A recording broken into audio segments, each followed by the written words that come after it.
In the security news, Paul's out, Larry's here. We've got Defcon impressions and some wrap-up. We'll talk about some Wi-Fi shenanigans, also related to Defcon.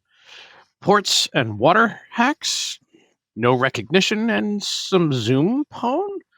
All that and more on this episode of Paul's Security Weekly. Broadcasting live from G-Unit Studios in Rhode Island, it's the show where exploits run wild, packets aren't the only things getting sniffed, and the cocktails flow steady. It's Paul's Security Weekly. Coming to you from our own geographically diverse studios in semi-high definition, compliments of Darth Vader himself, this is Paul's Security Weekly, episode 939, being recorded on Wednesday, August 12th. 2026. I am your host today, Mr. Larry Pesci, because Paul is on vacation, so we get to run while the cat's away, the mice will play. But I am joined by none other than Mr. Lee Neely. Hey, it's good to be here. I'm glad you guys had fun in Vegas. I was having fun in France, Italy, and Spain. So it was 104 and felt like 107. So I was feeling Vegas and very humid. Well, we weren't humid, but we were. That was, yeah. What was it? The day before I went out there was like Tuesday was 122 degrees. So yeah, we're gonna beat. But it's a dry heat. Exactly. Also joining us, Steve Johnson. I survived Defcon this year. Glad to report. Good to see everybody. Awesome. And last but not least, Mr. Joshua Marpet. Hey, I managed to get through B-Sides Las Vegas as well as Defcon. My first hacker summer camp in 9 years. Whoa. So it's very exciting, and it was actually a lot of fun. Nice. Yeah, Josh, it'll be good to get some sort of some thoughts on you about how it was being back after 10 years or so when we get to that section. But yeah, I'd love to hear some of your thoughts. So, all right. Before we get started, we've got a couple of announcements here. Let's see. Hold on. So let's be honest. Most threat intel is just noise, and you've got feeds everywhere, but turning that into detections or hunts is still way harder than it should be. So how do you actually operationalize it? At the Threat Intelligence Virtual Cybersecurity Summit on August 26th, learn how to integrate intel into your workflows and make it useful for real-world detection and response.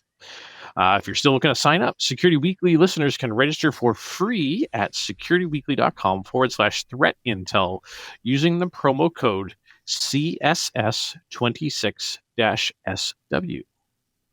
And InfoSec World brings cybersecurity professionals together across industries from healthcare and financial services to government and the Fortune 500. Join the community in Orlando, October 12th through the 14th for practical education, new perspectives, and cybersecurity research unveiled live. Our listeners can save 30% on their pass with code ISW26-SW savings at securityweekly.com/InfoSec World 2026. All right. Why don't we jump into the news? Probably a good idea. I mean, it's only our job, man. Come on. I mean, yeah. News. Three out of the four of us went to Hacker Summer Camp. Thoughts and impressions. Oh. I'm going to let you start, Josh, because you're going to have the most profound experience. So yeah, for me, that's profound. Okay, so Josh, what did you think about the LVCC for the venue? Oh, I've got some thoughts there. And actually, I got to talk to Jeff Moss, and I told him two of those thoughts, which was that the food at the LVCC sucked, and we needed some food trucks outside because it was $20 for a burger that, frankly, was okay at best. And when I'm going meh and $20 in the same sentence, Now there were a couple of food trucks outside, but there was like two. Yeah. And honestly, the other thing is that, the other thing I told Jeff, and he took it graciously, I got to give him man credit, was that I said, look, shuttle buses to some of the hotels would be nice. We're used to being able to be in the casino with the conference, or at least one of the casinos with the conference. And I know that that's been a few years since, but it's been 9 years since I was there. So this to me is last year, if you know what I mean. Yep. We're used to being in the casino with the conference or near it and walking or whatever, and just being able to run back up to our room for something or other. Well, this wasn't the case here. And so you had to carry everything you wanted on you. Now, I was a tad privileged because I spoke at Hacker Policy or Defcon Policy Village. And sorry, it's not a village. It's a piece of the conference. They're very careful. We can't sell anything. Well, okay, fine. But they were lovely. I spoke Saturday night. They gave me this very cool water bottle and some other cool swag. Lovely, lovely people. Enjoyed it immensely. But the LVCC as a whole, this is the part I didn't tell Jeff because I hadn't really formalized that yet. It's a freaking monstrosity. Mm-hmm. To get from the tracks to the villages is a good solid 7 to 10 minute walk, depending on how fast you walk. Like, bring your walking shoes. Do not wear pretty shoes. Wear the ones that make you go, oh, because you're going to hurt otherwise. Uh-huh.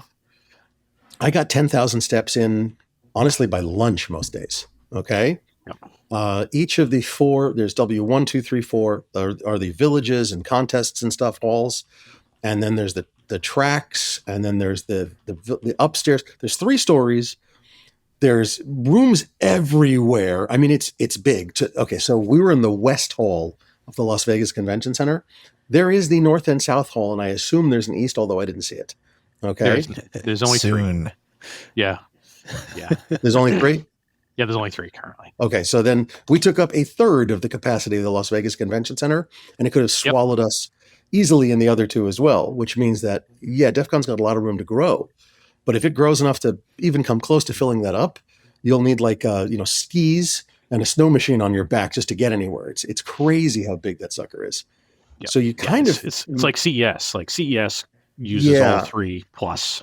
Most people I know were picking an area. They were in the villages or they were in the tracks and just staying there, especially because apparently the lines for the talks were unpleasant. I mean, I would argue the lines for the talks were better than they have been. There are lines for talks, but they move pretty quick and so forth. I wouldn't know. I haven't been to a talk in DEF CON in more than a decade. Except for my own. So I did not go to any talks, but one of our coworkers caught a number of talks and didn't say that the lines were too terribly bad at all. I caught there were lines, but I caught one talk in Policy Village, and that was the first talk I've seen at DEF CON in probably 15 years. So I agree with you, but I don't know. Yeah. For scale, the West Hall is 1.4 million square feet. Including so it's a big stories. Data center, like a big data center. Yeah. It's full of nerds, which is kind of the same thing. Yeah. The one and speaking of which, given the number of square feet, you talk about data centers. It's very clear how much DEF CON has grown and that some of the things expanded, like RF Hacker Sanctuary, the RF Hacking Village, was easily tripled in size. But they really didn't provide any more tables, so there was lots of empty space available. Which, I mean, it's not such a bad thing, but it felt like that there was so much space devoted there, and there wasn't a lot of tables, there was a lot of empty space in the village. But other villages seemed like they were just all sort of jammed up and cramped together and didn't get as much space as they could have. So there was a little inequity there.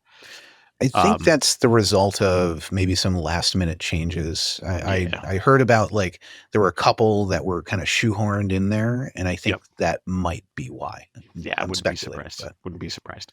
The other one that I found out too, that Josh, you will find this kind of fascinating, I suspect, that we talk about things growing. GothCon has grown so much that they had to give GothCon significantly more space than they have in previous years. And they did so by giving it effectively track 4. Track 3 or track 4. Are you joking? So they took all the chairs out and the stage, put the DJ there, and it was a massive space for GothCon. The problem is that it was in W4, right? W1, W4, which is by fire code considered warehouse space.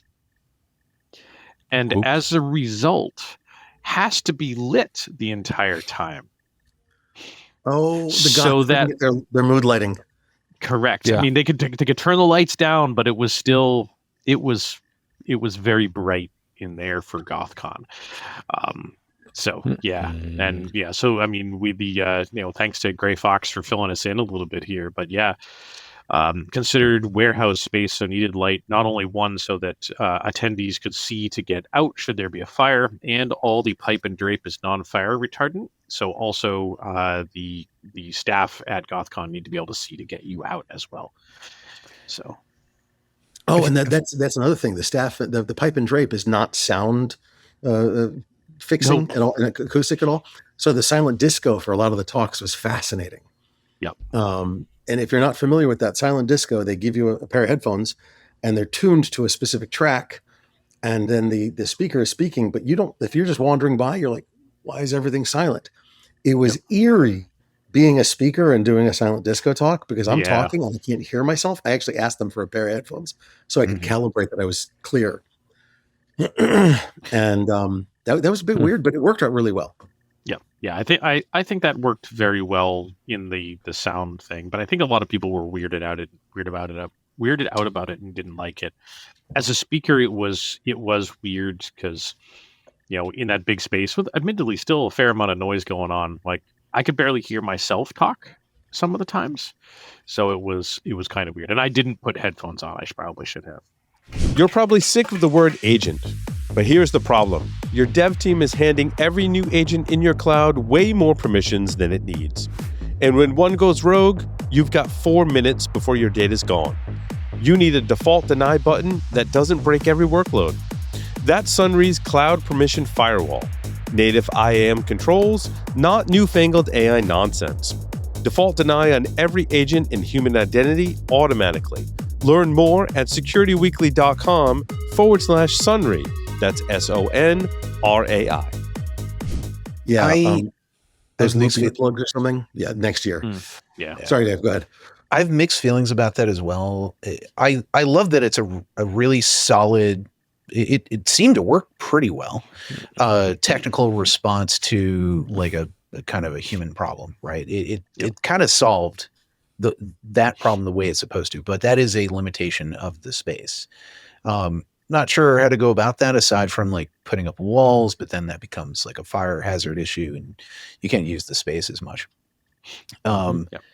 But maybe as somebody who does a fair amount of speaking as well, I kind of calibrate how well I'm doing based on like the response from the crowd, etc. And I feel like sometimes when your voice hits the ceiling and the walls, that projects a little bit better. It connects you emotionally a little bit better. So like that's probably my biggest complaint. And Dave, to reiterate that a little bit, I think, there were lots of head nods and and okay and thumbs up and those types of things, but there was nobody like shouting at me like you're wrong and why do you hate freedom so much? Like there was none of that feedback like that I've come to expect from stuff like that. So apologies for interrupting. No worries. You know what? They're gonna have to bring Schmooballs back to Defcon. Well, they can buy the domain name from me. That's fine. Schmooballs.com. So schmooball.com. So I know DEFCON's been bouncing around venues. Do you think they're going to try and stay at the LVCC, or are they going to bounce again? They don't have a choice. Just ask Jeff. What? They don't have a choice. That's the last venue that'll accept them.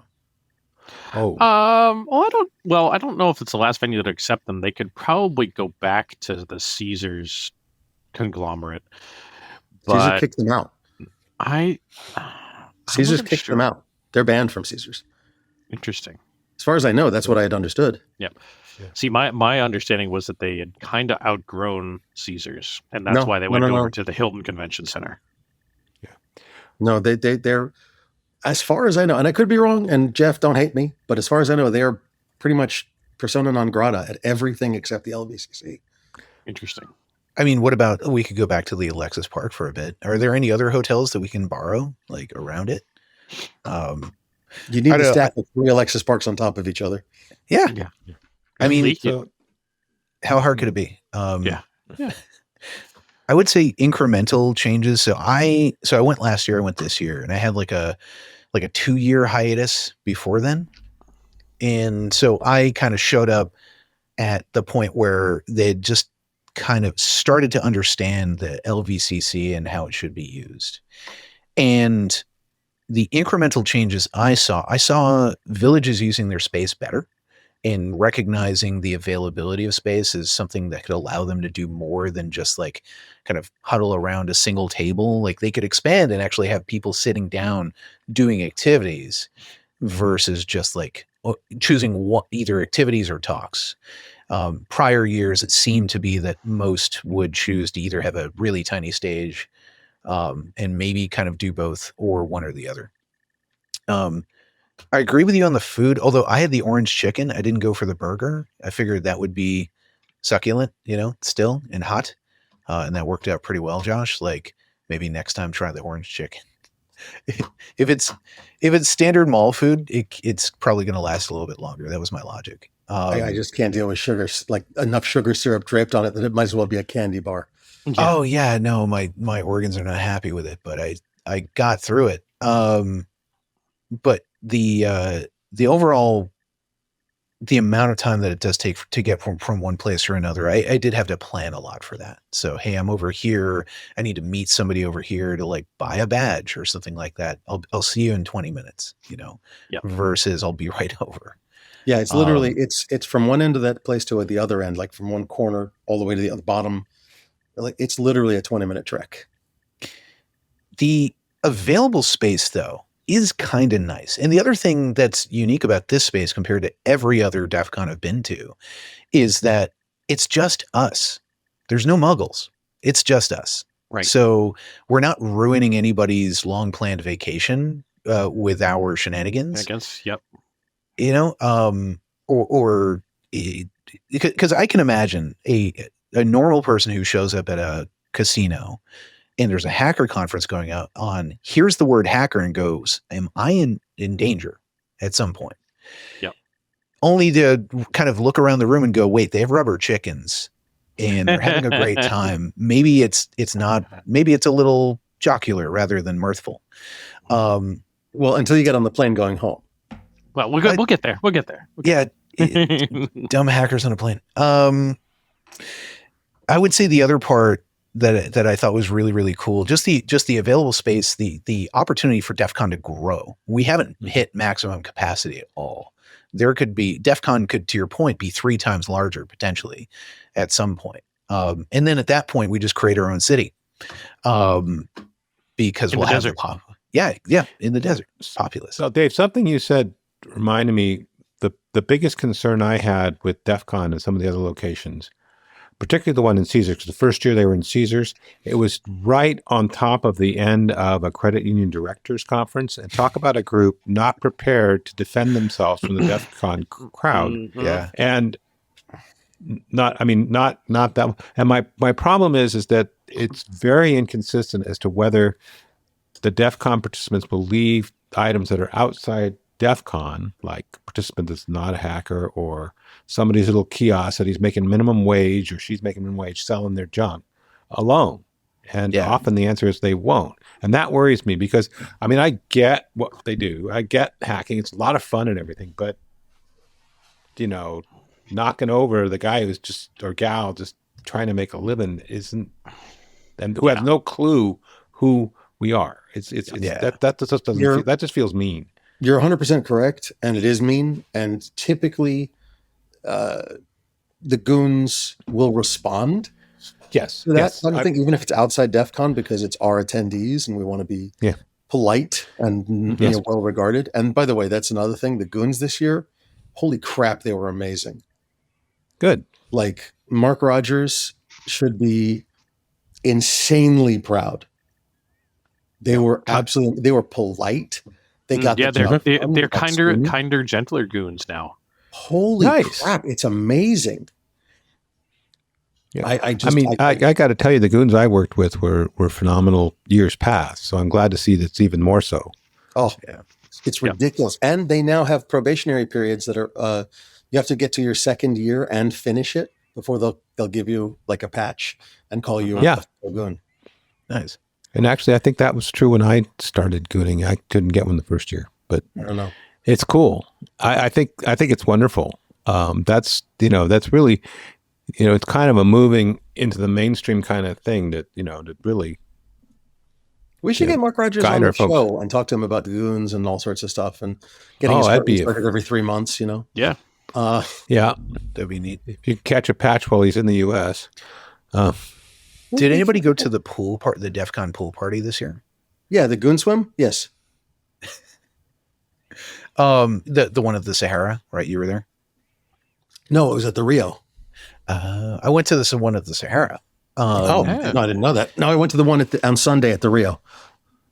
So I'm in the Uber, and the Uber driver's like, "Oh, you're going to the Sahara? Why are you going there? It's kind of a dive." And he starts to go into the history of the Sahara, etc. And I'm like, "No, I'm going to a pool party." He's like, "All right, don't touch anything. Do you have your tetanus shots?" But that general type of warning. And to his credit, I get out of the Uber. I find the what I think is the correct elevator, which is outside. It was the wrong elevator, but I get into it, and there were some tourists from a different country in there. It had an English accent, so figure that out.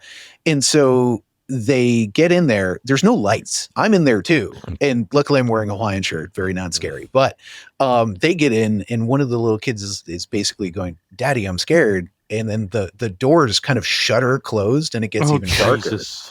And then we go up a level, and the elevator is like juddering back and forth, and then it goes. Nope, not at all. I wish I was.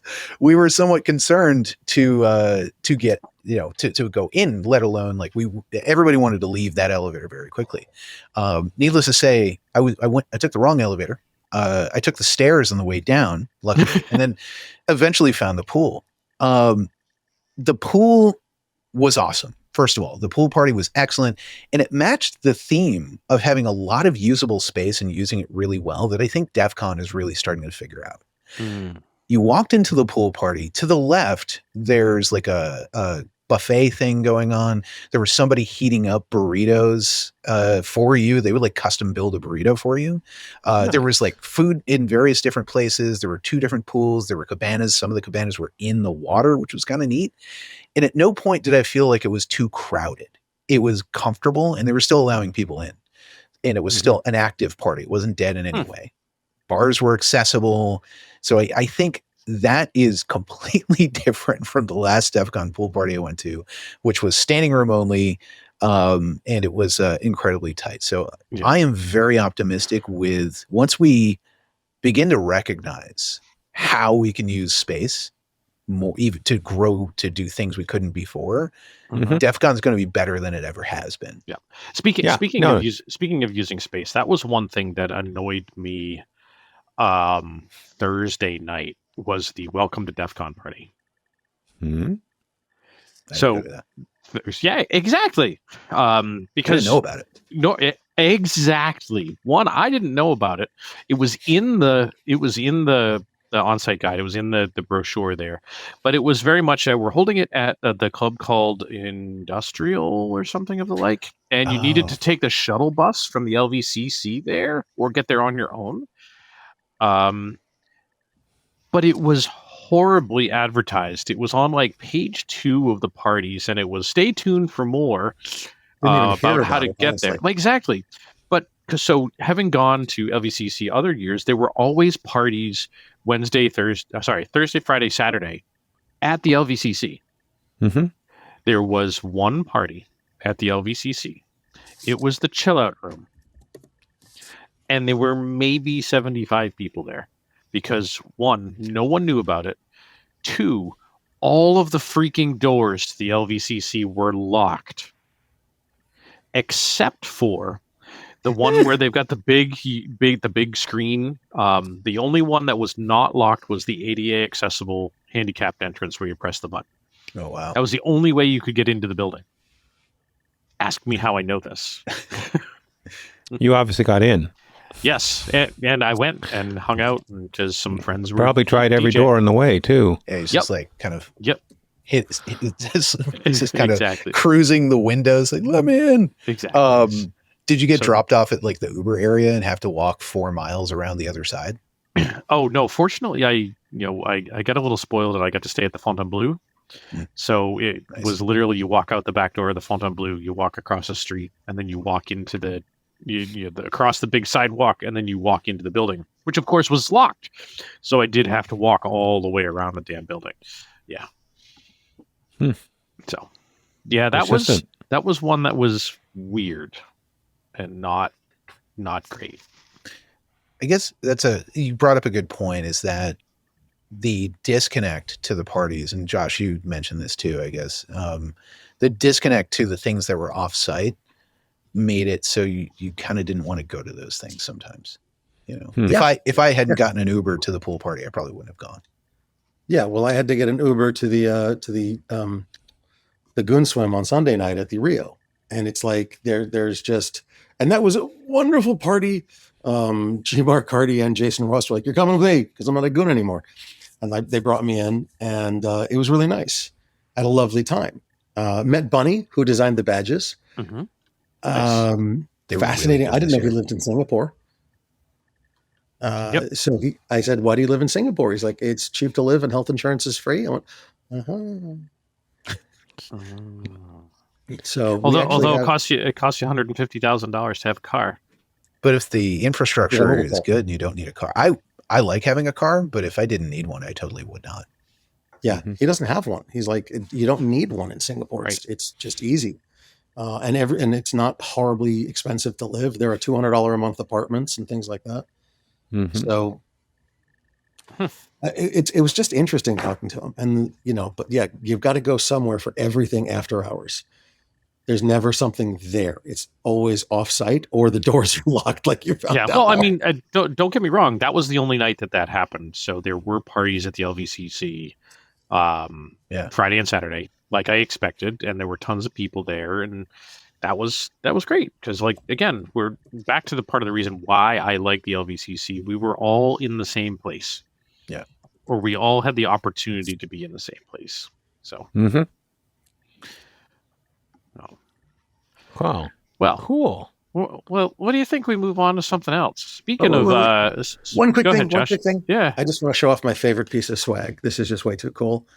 Run Zero did the Decipher wheel fidget spinner, and it's really cool. And they did riddles. I brought all the riddles home with me. I'm going to do them with my kids because they're just neat. So, nice. Massive shout out for that. Nice. Yeah, Run Zero got all that money, so like, well, get that infusion got bought, right? Dragos, yeah, that infusion of Dragos, right? So, all right, I'm sorry. Go ahead. Yeah, no. So, speaking of Defcon and shenanigans, I'm assuming you guys heard about the Wi-Fi shenanigans on the way home. Yeah. Yes. It's hilarious, and I'm really freaking annoyed at those idiots. Yep. I mean, yeah. Like, this is why we can't have nice things. Yeah. So for the record, it was my story number 10. And I don't think they necessarily got it all right. But it was interesting because I was sitting on the sofa and was in the RF Hackers Sanctuary Discord, and Zero Chaos posted a link to an ACARS message. And it was basically the pilot saying to Tower, "Hey, call Delta Corp Security, because we have some passenger on board that is jamming our Wi-Fi and creating their own Delta Wi-Fi Fast name, trying to get other passengers to join to gather passwords." Yeah, apparently they had a captive portal, yep, and they were trying to gather passwords, and it was cloned from the Delta portal, which is really easy to do, but really stupid to do it on a metal tube that you can't get off of. Right, it only has one exit. In federal jurisdiction applies in some cases. So it was a terrible idea. And it wasn't accidental either. This isn't a case of somebody left their flipper 0 on and it just happened to be doing that. This had to have been intentional. Yeah. I mean, there have been other cases where if somebody's had a hotspot on a plane, not masquerading, but and there's been blowback. Yep. But this just feels it's max of the deliberate act. Yeah. And what the hell? Well, I mean, we'll definitely get more. There's lots of been stuff going along that people were saying, oh, they were jamming. No, they probably weren't jamming. They may have been doing DAuths. DAuth packets. Which are completely different things. Sending DAuth packets is not illegal. No. Doing jamming is. However, the FCC has prosecuted folks for doing both in various Wait, they've prosecuted for DAuth? Yes, they have. What? I don't remember that. On two different occasions. One of them was the Baltimore Convention Center, because the Baltimore Convention Center had folks start bringing those little MiFis when you've got the booth, and instead of buying the $600 a day Wi-Fi for your booth through the convention center, you just use your MiFi. So they started deauthing the MiFi, saying that the MiFis were causing interference with the provided Wi-Fi that they were charging $600 a day for. Yeah. Yeah. Similar type of thing for some hotel. Mm-hmm. Yep. So this is my favorite sticker from this year. Yes. And I feel like we have to put this on planes now. Yep. Do not dumb. Very danger to dumb here. Yes. Oh my God. Can you send me that picture? That is so awesome. I will. I need to reproduce these. I would say, one thing we didn't mention about this year at Defcon, the sticker game is insane. Oh my God, the sticker game for the last couple of years has been nuts. We have such creative people. I want to say something about the Defcon administration. In years past, it's literally cost them tens to hundreds of thousands of dollars to pay the cleaning fee to clean stickers off of walls. Yeah. They have really upped their game. So all over Defcon, all over the convention center, there were tarp walls, like a metal pipe frame with tarp walls. And it was, please put your stickers here. And people were like, ha ha. It was amazing. Yep. Every one of them was filled by the time the conference was over. Yeah. Yeah. It's kind of amazing. It's like pictures. I want to know where those go. I would expand your comment, Josh. It's any flat surface, wall, floor, elevator, whatever. Statues. Ceiling. But people are pretty well behaved. There's one casino, they had a big statue of a guy and Black Hat put a black top hat on him and somebody put googly eyes on him. Yep. My favorite sticker was a flock camera and it said "Spy on me harder, Daddy." There you go. So, more Wi-Fi. We heard, so we saw that it happened. Definitely, when the plane landed in Atlanta, Atlanta police and federal authorities met the plane. They searched folks. They have allegedly confiscated gear. There are probably some big conversations that are happening. We also heard rumors that as it was happening, another quote hacker on the plane reported it to the Defcon SOC. Good. So they knew about it before the plane had even landed as well. Good. But we don't need that kind of bad press. We really don't. Yeah. And I was thinking about it, knowing about how some of these attacks work. Now, you know what it probably was? It was probably someone that picked up their nice new Hack 5 pager and were playing with it on the plane, thought they were being funny. And yeah. Now, that said, did they provide internet access outbound through their captive portal? Don't know. But if they did, you know how they'd have to do it? Through the legitimate Delta Wi-Fi on the plane. You know how you get internet through the legitimate Delta Wi-Fi on the plane? Credentials. Yeah, you have to log in with your Delta SkyMiles account. Or somebody's. So, yeah. So who do you... It was probably pretty easy to track down who it was, given the number of people that were logged in with their Delta SkyMiles account on that plane. Yes. Particularly as he started doing DAuth, the one that wasn't DAuth. Yep. Or the few. Yep. I mean, we don't know that they were doing DAuths, but it is probably likely. Well, yeah, they were disruptive. Yeah. Could have been disruptive. Yeah. There's a positive story on here related to DEFCON, though. Yeah. This is Lee, your number 5. National Rural Water Association and DEFCON Franklin. Oh, yeah. Yeah, DEFCON Franklin was... this is necessary like 10 years ago. Yeah. Yeah. And Josh, this reminds me of what not Dave Lewis. Josh is Corman. trying to do. Josh Corman is trying to do. Yeah, So, sorry, absolutely. So Undisruptible 27 is Josh Corman's thing. And what story was that? What story number?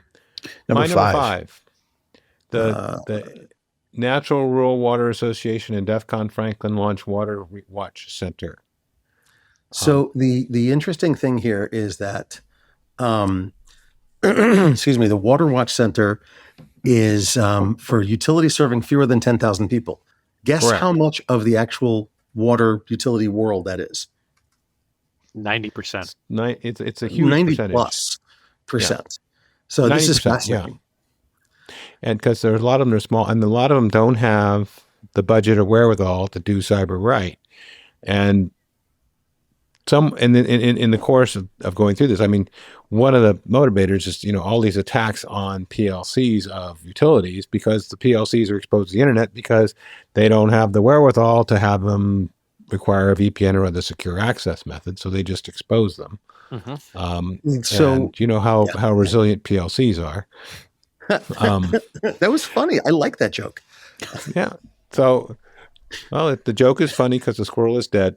But the point is that I just thought this was a really cool resource for these guys who are operating on a shoestring. Then I went over and looked at I was trying to find the WWC website, and I couldn't. Maybe it wasn't up yet or something, but whatever. Then I went over to the NRWA site and found they've got a whole bunch of initiatives beyond just Defcon Franklin. They've got a partnership with SANS for training. They've got what was it? It was Microsoft, and let's see, I'm trying to think what else. Anyway, there was like 6 or 8 things they had for people as resources that they had set up the relationships already. So you just went through them and you could get access to these resources, information, training, just right there. And they're also working with the Water ISAC, so another good link. So they can hook you up with people. You need a guiding hand. I had not heard of Defcon Franklin at all. So neither have it's I. kind of fascinating. Yeah. Well, there's always stuff that we learn at these conferences, but I will tell you that one of the only real stat I knew about water companies was that there were 150,000 of them roughly in the U.S. and only 400 and some odd were in the actual Water ISAC. So I'm kind of curious how many of them are in as members of the NRWA, National Rural Water Associations, and I'm curious about which 5 cybersecurity companies are helping with that Water Watch, whatever. The WWW. Rapid7, Defendify, Legato Security, L1 Secure. Can't hear you, Sentinel Lee. Technologies. Lee. So Rapid7, Defendify, Legato, L1, and Sentinel Technologies. Okay, cool. Sorry about that. But it's like I put together. So what Josh Corman is doing is not cybersecurity. Josh Corman is doing engineering security. So he's building. He's got some things that are, for example, if you turn a pump, these pumps are as big as your house, on and off and on and off and on and off and on and off, and it'll blow up. Okay, not quite literally, but it'll certainly burn out. Yeah. So he says what you need to do is install a timer relay. So it'll, I forget the name of it, but it's a relay that only allows it to turn on and off once every 5 minutes, let's say. Okay, so it's a lot slower and a lot more careful of the pump's electronics. He's got water hammer preventers that apparently a lot of these water systems don't even have. So he's getting the funding. He's got a slightly over $3 million grant to outfit 12 water systems that supply hospitals where people will die if they don't have water, to make them engineering resistant to a cybersecurity attack. Sweet. So slightly different, but still very cool. No, but totally cool. Or not, but and totally cool. Absolutely. It's really big butt. Yeah. We like big bucks. Yes. Anyway, I thought this was definitely, I agree with you, Dave. This is definitely a cool output of DEFCON, and I'm hoping that a lot of folks utilize it. And I think there was something about it was only in a few states right now, but I suspect that'll change in a heartbeat, because as people start saying, "Can I play?" they will figure out how to make it work. Mm-hmm. So I had another story that I thought was kind of neat. and it was my LexisNexis story. It wasn't so much that their third-party systems got wonky and they turned things off. Is that they noticed the third-party systems got wonky, and they said, this is too great a risk. So they disconnected them until it could get sorted. I'm thinking, how many of us are actually watching for, because we got all these third-party dependencies. Have we got really good eyes on what they're doing? I'm not convinced of that. I think a lot of it set it, forget it. And so I was thinking, good on them for, hey, saying, wait, this ain't right. Before we're the headline. The only downside is one of the systems they took off, their Metabase API happens to match with an incident Metabase, which is a different product had. So people were getting confused about whether there was a connection or not. Namespace collision. Yeah. So, but like I said, I just wanted to call it out because I thought it was neat that they did that. And I'm thinking, hey, we should have that kind of visibility to our third-party stuff to make sure we're watching for anomalous behavior. With the state of tools and detection and stuff these days, that shouldn't be an impossible thing to set up and do. No. One of the things I appreciate about the scenario of what happened here. So I'm in the process of building out a bunch of different scenarios to try to help people build muscle memory around just like incident response. And one of the things that I have been using as a example of like something you would most likely never want to do is you never want to just shut down the entire network, right? You don't want to just take down the whole thing. And so I've been designing these scenarios for optimal choice. What's the best result with the least amount of damage that you can do? In this case, it seems like you did want to take down an entire system in order to prevent it from getting worse. So now that I have a really nice example that I can draw from, I need to go back and build out this whole scenario so people can play through it and actually kind of ask that question, when is the right time to take the thing down? And I suspect that's a long conversation, but you need to have it. Yeah. And roll through it. And you might have to have that conversation in iterations as you get smarter. As you said, you get a simulation, you get something else to help you better understand it. Your initial assessment might be off in either direction. But hey, if we're getting smarter and improving, we still win. You have to talk about it at some point and have some semblance of a plan, because otherwise, just remember, nobody talks about Bruno. That's fair. I was chatting with somebody, I don't know, like 5 years ago, at a roundtable discussion, and one of the things they brought up was, "Hey, we just did our first ransomware scenario, and we walked through it." And he said something to the effect of, legal wasn't expecting to be involved in cybersecurity that day. And so it apparently went really well. It was one of those eye-opening events where people are like, hey, this is going to happen to us. What do we do? This is starting to get into the news. Do we pay them? Can we? Are we breaking laws? Are we breaking contracts? Are we breaking our retainers or anything like that? And this is another one of those. I think that at some point it does make sense to take the thing down and put it back. And basically, have you tried turning the company off and on again? That's another one. Have you actually done that? If you don't know how to spin it back up, it's going to be way worse than the shutdown part. Because disaster recovery doesn't always come out smelling like roses. No, it does not. I mean, not to monopolize, but I wanted to mention the Metabase because there's a link to a company we're fairly fond of, and that is, Metabase had a SQLi injection. They fix it on their cloud stuff. The message is, if you're self-hosted, you not only need to put the patch in, but you got to make sure you've reset all the connections and all the paths in, because there can be a path back here. And you know what it's like. You think you got everything taken care of, you pick up the rug and there's another roach. So non-trivial. But the link that I thought was interesting to this group, I thought, okay, cool. But the link to this group is that it impacted our friends over at Framework. And, Framework makes those great repairable, upgradable computers for a long hardware life cycle. Their data was in the cloud Metabase, and guess what? Got tipped. But they did notify them, and they're notifying customers, and so that's a good thing. But I feel like, damn it, and I'm wondering how many people outside of a group like us that really know what that company is and how they're the cool stuff they did. And I was actually trying to categorize. Do you think they're still in the hobbyist categories? Are they making it into enterprise type or company-wide kind of deployments yet? I love their offerings. Yeah, frameworks. Yeah. I think smaller companies use them. Bigger companies, not so much.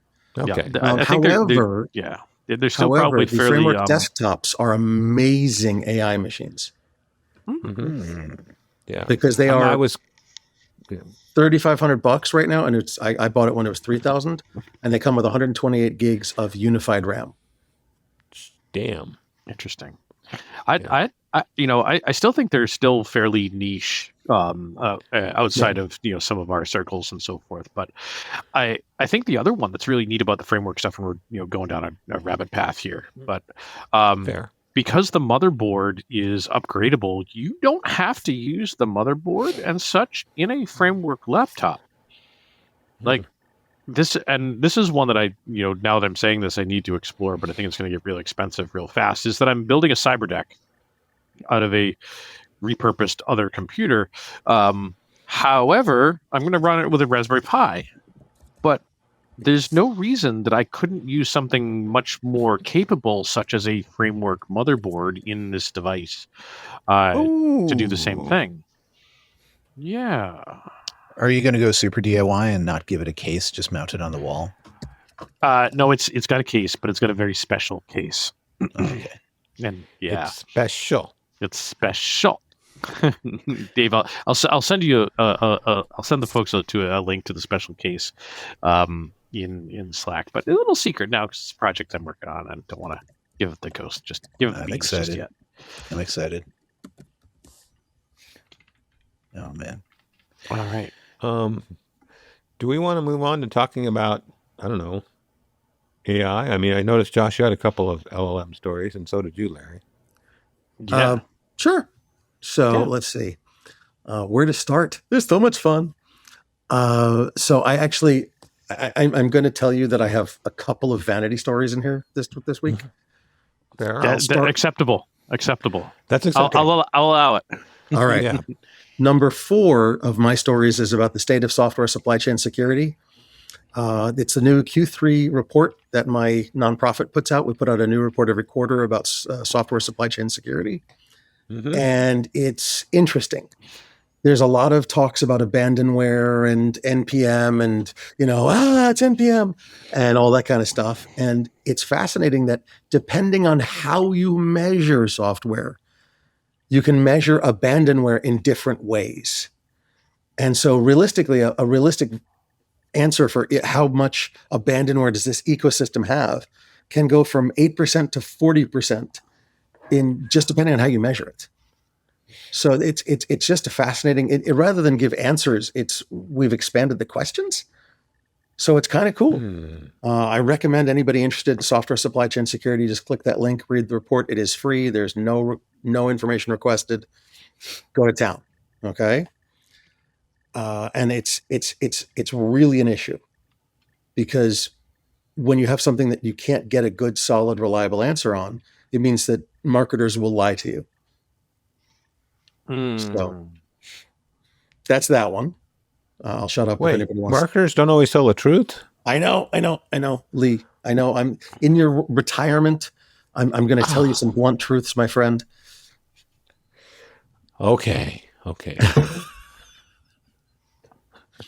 And it's some good stuff there.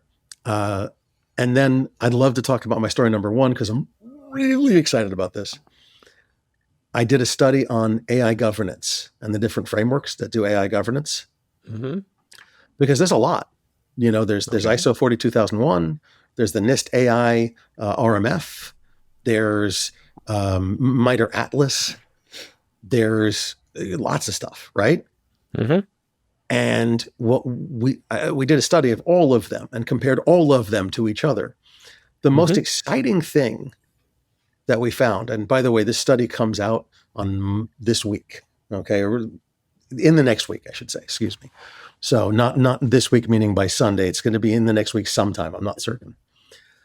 The most exciting thing we found was that you could actually lay out the uses for all of these different governance structures, all of these different governance standards. And based on what you're doing with your AI, you can pick which one you want to use appropriately.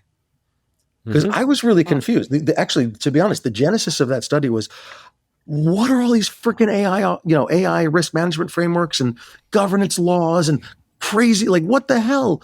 What do I use for this stuff? And so we did a study, and it was fascinating to realize you could break it down by your use case. Interesting. So when the study comes out, it's going to be fascinating. There's some people already writing articles on it. And I really think it's going to be a lot of fun and a lot of use for a lot of people. That's the big thing. Yeah. Because there's two different AI bomb groups out there that I know of. There's nobody doing a couple. We actually found use cases that nobody's working on right now. So there's some cracks in the ecosystem that a savvy entrepreneur might be able to make use of. Just saying. So think about what you said and then overlay it with the research done by Off by One about AI created patches creating additional flaws 53.9% of the time. Oof. Yeah, I forget who I was talking with about this with at Defcon about this research. And even to the point, like, so yeah, not only can they generate patches, they can generate patches that don't really fix it. And in a couple of limited number of cases, they created patches that created more new and or more flaws than they fixed. Did you catch the third ugly little secret? Picky. It patched the original problem, right? Come on, you're done. Maybe. What was the third ugly little secret? The third ugly little secret is in a certain percent of the time, the patch changes the application behavior. Oh no. So your app works differently now that it's patched. It's fixed. Oh. Yeah. That function's been removed. It's okay. Yeah, the original workflow, which had the vuln in it, is no longer there. Therefore, it's patched, right? Yeah. Right. Yeah. Well, the workflow's there. The code's still there, though, right? Yeah, so your article actually changed my initial take on this, by the way. Which isn't in my comments in the story, but just from our last conversation.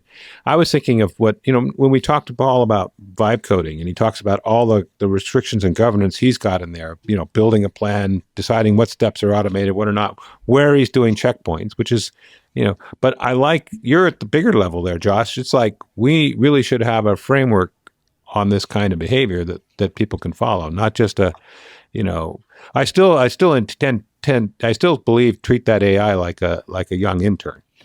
But I absolutely agree with you. That's my premise has been from the beginning of working with LLMs was I treat them like children because my children were sociopaths at that age. And exactly. So wait, I think I just insulted your kids and didn't mean to. No. Josh, that would imply that your children are not sociopaths now. My 4-year-old still is, let's be clear. My 4-year-old, while we were talking, walked downstairs to get something. And I went on mute. I said, do you want a hug? And she just keeps walking away. No, I'll get a hug later when I want one. Oh, Dad. Ouch, Dad. No, it's cool. She has full bodily autonomy, and I'm very proud of her for having the strength to say so. Mm-hmm. But it was just the coldness. And she didn't turn around and go, well, do you want a hug? No. Or what? She's just like, nope, it's all about me. Thank you. Goodbye. Yeah. I mean, that was fairly kind. That seems straightforward. She could have just easily have said, go hug yourself, Well, I'll tell you what, when we call her as No Nap Laurel, when No Nap Laurel is around, she torments her sister. It's ungodly. So yeah, 3 and 4-year-olds can be sociopaths very easily. It's up to us to turn them into human beings. But they are natural hackers, though. Oh, they are. Totally. They are. Totally. They find every little nook and cranny. They're including in the logic of why you want them to do a thing, and they find the flaws in that and exploit it sometimes. Well, that's not the flaws. That's just I'm going, why? Yeah, why? Because I said so. Yeah. So ask why 5 times, then too bad.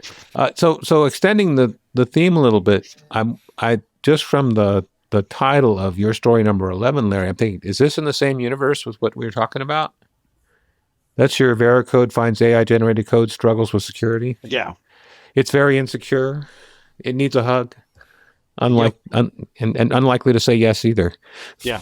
Yeah, no. So this one, this code security report was very much do the vibe coding. It still really struggles with making sure the code of vibe codes is secure, despite given all of the capability to actually do good security. It knows how to. Well, I'm chooses not to. I'm going to push back slightly. First off, I'd love to see how they compare this to junior developers, and even mid-tier and senior tier developers. And because I'll be honest, we said for 2 or 3 decades that developers didn't write secure code either. We might argue they still don't. They might argue they still don't. Yeah. So like I'm going to say, if we can measure this against a senior developer and see roughly similar security in the code, I'm not going to be pissy about it. Okay. I mean, let's be honest. Tell me any developer that in 2 years, actually, how long has it been since ChatGPT came out with version 1 or whatever it was? Well, like 3 now. Okay, let's call it 3 years. You show me any developer that in 3 years gets from can barely code a damn thing to puts out code that pretty much goes into production as is, and show me how well their security is. Like that's from a junior developer who's already gone through a boot camp or actually learns how to code. Sorry, boot camp people. And then in 3 years later, you're going to find them if they're fantastic, you're going to find them as a mid-tier developer at best. Okay. At 3 years, they're not a senior developer. I don't care who you are. I'm sorry. And they're a senior developer at 5 or 6. All right, cool. I can get that. I can get behind that. But at 3 years, the fact that they have code that's going into production almost unseen. Vibe code is pretty much is a standard at this point in a lot of places. Okay, it's not secure. Throw it through Veracode. Throw it through any of the static code analysis. Like, it's going to be done anyway. Why not? So actually, don't mean to interrupt, but I am meaning to interrupt. Please. Do people not throw the AI-generated code through a Veracode? Do they just assume it's okay? Yes, a lot of places. And I picked assume deliberately. They just do because they don't know. And that's one of the big drawbacks of AI is if you don't at least understand the fundamentals, then you're not going to abide by them in any way, shape, or you're not going to know when it's going off the rails because you don't know what rails are. Right. Is that kind of stuff incorporated in a governance model, or is that something outside of your governance model? Okay. So security should be part of your governance model, of course. In as much as you should aim to have secure code. If your governance model has something about coding and development and things like that. But on the other hand, that's probably part of your enterprise style manual. Okay. Oh, okay. And so the governance manual should say you should strive to have secure code because it's not going to tell you how to do that. Your style manual will tell you don't write SQL injections, don't do this, don't do that. And then your Veracode or your whatever your static code analysis is will catch those. And then your dynamic code analysis, which is your vulnerability scanner, your exploitability scanner, your breach and attack simulation, and eventually your pen test will catch it as well. Yeah. Did I miss anything? I don't think so. And I think it's kind of scary when we made that comment like, hey, are people just pushing AI-generated code to prod? Or pushing it to main? Like, I think there are still a number of companies that will use AI-generated code that are using proper CI/CD pipelines that, Josh, as you mentioned, with all of your testing and all of that type of stuff, that are going to catch this stuff. But still, I think that the intent here with this particular Veracode study was like, AI has the opportunity to build code securely from the get-go. And in roughly 50% of the cases, it does not. And hence why we still need something like Veracode to do this for us. Yeah. And I still think there's an overwhelming temptation to think that AI, LLM, is the AI they see in the movies or on TV, just the sci-fi. Mm-hmm. I mean, if that were the case, wouldn't they be even more concerned? Because most of the time AI is depicted as, taking over the world, because it identifies humans as a threat to existence and so on and so forth. It's a pretty common trope. Well, I was thinking more along the lines of it's fully sentient and knows more than we do, kind of an image that it's not a dupe, whatever the hell the word is. A rube, that's the word. It's actually, But in those stories, the evolution of AI is hundreds or thousands of years worth of improvements in research, and people forget that we are still by that clock very new at the AI game. Oh sure, Sure. The the thing that the way that we've currently implemented AI, which I expect to change, is for the most part we're using large language models. Large language means large. To me, translates to large quantity of variables, not just lots of words and concepts to draw on. It means that there's a lot more opportunity for things to go wrong, because while it's, say, leveraging all the words necessary or the concepts necessary to code something, there's also the entirety of maybe the transcript of the Red Green show baked in there. And it's going to add something about duct tape in a place that isn't supposed to be there. Right? This is where ADD is a superpower, because you know that's going on. And you're used to it. Damn, dude, that was a good analogy. It's doing it. So I mean, this is all. I love the Red Green show, by the way. This is all your training poisoning, and it can absolutely happen. So it does absolutely happen. There's a lot of training poisoning out there, man. And so there's so much surface area here. To me, the next logical step is small language model, keep it a lot more concise, basically isolate the thing that you're doing, create boundaries that allow you to be a little less risky. But even beyond that, just taking into account that, to your point, Larry, training involves showing it what good looks like versus taking the generic concept of this is coding, do a good job. And that is fraught with error, because let's say it analyzes something that was badly built.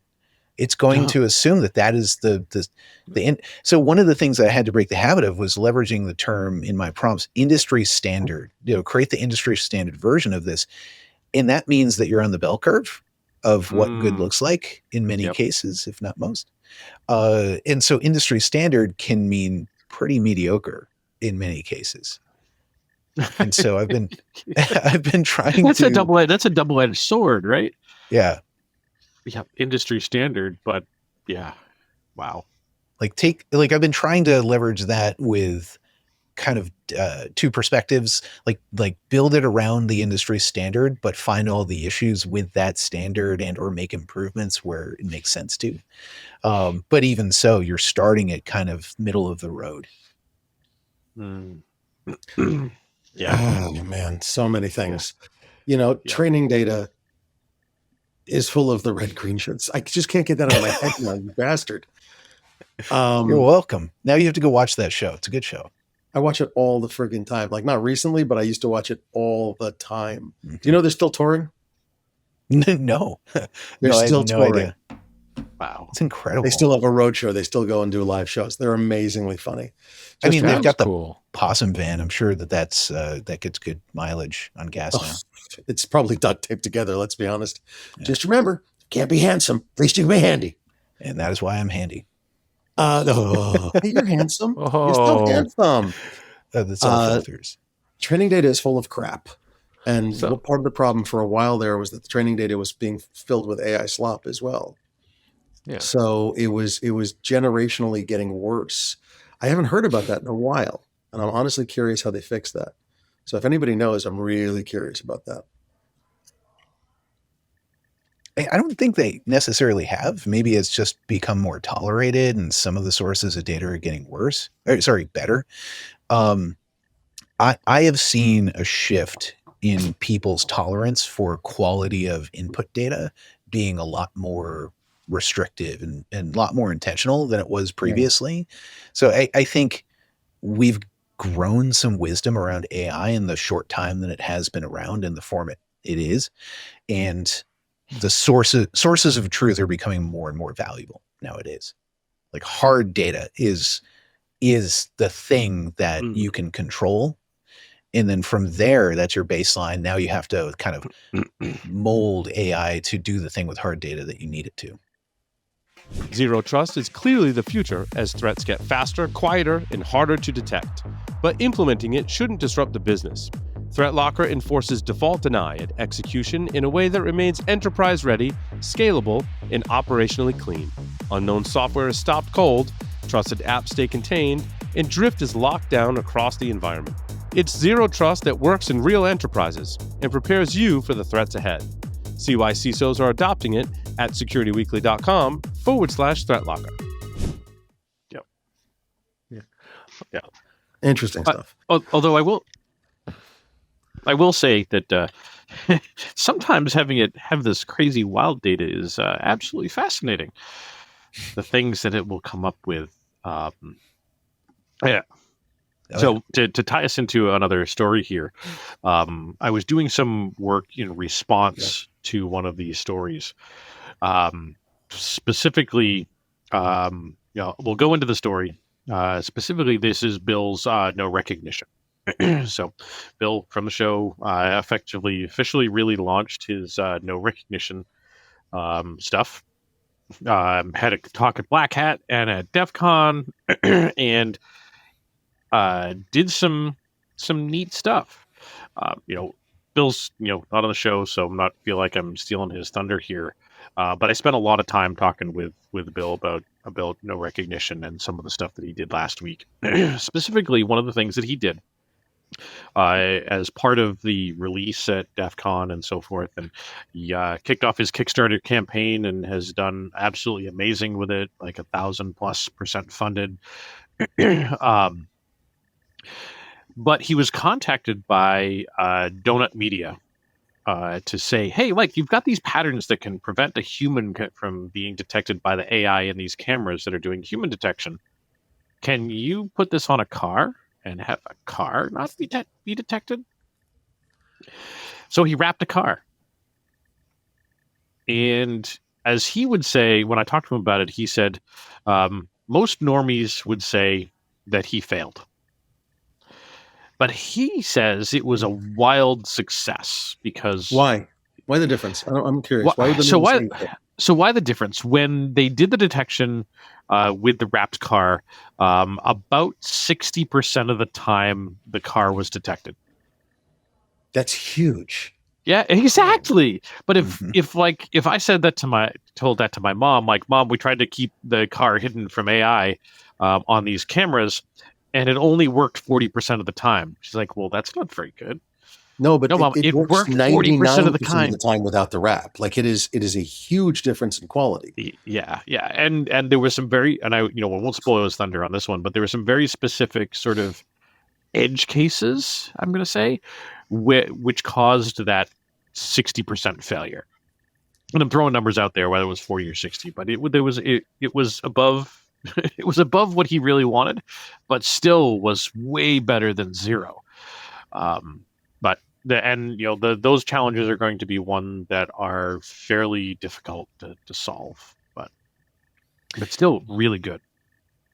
So I feel somewhat vindicated with this Kickstarter because not less than a few months ago, I think I was giving, whether it was on this show or not, I was teasing Bill a little bit and saying, like, you mark my words, in the near future, you're going to be doing a runway fashion show with your designs. And this is just a couple of hops. Yeah. Between that reality. That's going to happen. It was on the show. Yeah. It was like a month ago, 2 months ago. It wasn't that long. This is, and maybe Bill was already thinking about it. I hope he was, but I want to see him in Paris. That's like at one of the major shows, having started doing cybersecurity and taken a slight left into both fashion and form. Yeah, but it's happening now. It's it's interesting because by the way, I'm looking at the Kickstarter and holy crap, did he get overfunded? Like 73,000 for $5,000 requested, and there's a lot of slots left. And he's got stuff as low as $25. that you get a neck gaiter with a pattern on it. He's even got a couple of these in here that are, you get a pattern that is never given to anybody else, never printed, never released, never shown to anyone else. You get your own. It's like, damn, that's kind of cool. Yeah. But the interesting thing is, I love what you said, Dave. They're pivoting into non-traditional cybersecurity areas. Like Josh Corman is doing the engineering security of water systems.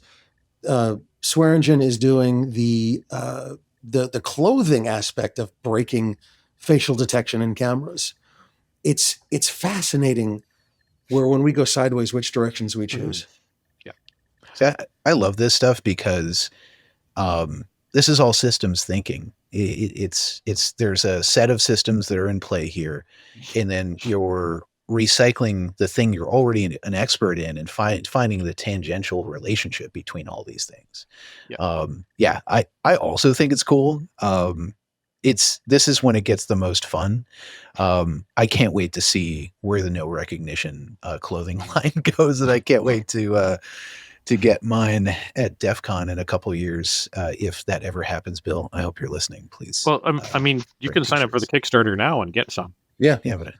And Adam Harvey did the CV Dazzle project at the same time. Good Lord, this was a long time ago that I talked to Adam Harvey several times, because I was doing my facial detection system talks back in 2010 or so. I think it was 2010, Josh. I think you're right. Yeah. And so I talked to Adam Harvey, and when I told Bill Swearingen this, it was really, he's like, holy crap, that's you? I'm like, yeah, here's the talk. And I showed him the YouTube of the talk. And he's like, I watched that talk, and it's been, I didn't even realize.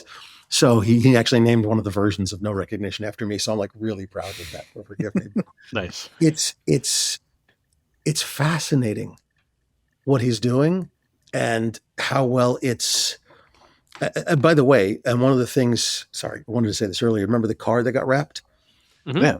I really, really, really want him to do a SQL injection on the license plate.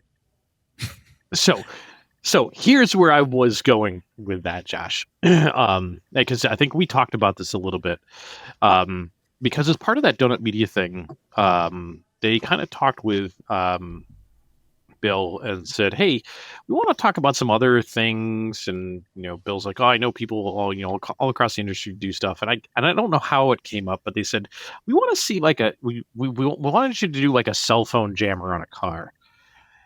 And I'm like, don't. No, it's illegal. We talked about this, right? Jamming on a plane, right? Cell phone jammer in a car is illegal. And I thought about that, and I'm like, if Bill wants me to tag along on this Donut Media thing, and Bill's going with the tack about hiding the car from the AI recognition on the camera, let's go the other way. Like, great, you put the wrap on your car, you can't be seen by the camera. What else is your modern vehicle doing that will get you tracked? TPMS. And TPMS, Bluetooth. Infotainment system has Wi-Fi access point and Bluetooth. Low energy. Yeah, and when you are riding around in your car, what else you got in your car? Your phone. More Bluetooth, more Wi-Fi. Yeah. No. And the other one too is that you've got to have a license plate on the car, and ALPR will do that as well. Now, of course it will. Now ALPR has kind of been busted, but when you start combining all of these things together, you start building a very accurate footprint, even if the ALPR doesn't work necessarily, because you've done that defeat stuff. So I went and built a system to do exactly that, and it's still a little bit of a work in progress. Yeah, of course I did. So I've got a couple of software-defined radios, grabbing TPMS, Bluetooth adapter, grabbing Bluetooth low energy addressing, and I tied it to a camera. And in an afternoon, I had this working, gathering TPMS and starting to do some correlation between RSSI on TPMS between two different vehicles, because there's two vehicles at our house that both have TPMS and they're distance apart. RSSI will be different, signal strength will be different. So we could group them. But I wasn't close enough to the road to capture more and or ALPR. So cheap webcam the next day I went and threw it up in my workshop, put the webcam out in the driveway on a tripod, and I was using Claude to get the camera configured because it was getting overexposed and all this stuff. I said, great, adjust it. And I put a shade over it. Claude does the adjustment, says, great, camera looks like it's working now. And oh, guess what? A car just went by. We captured the motion of the car. It was a silver Toyota RAV4 hybrid. Wait, what? That's awfully specific. Because it was a Toyota silver RAV4 hybrid that had just driven by.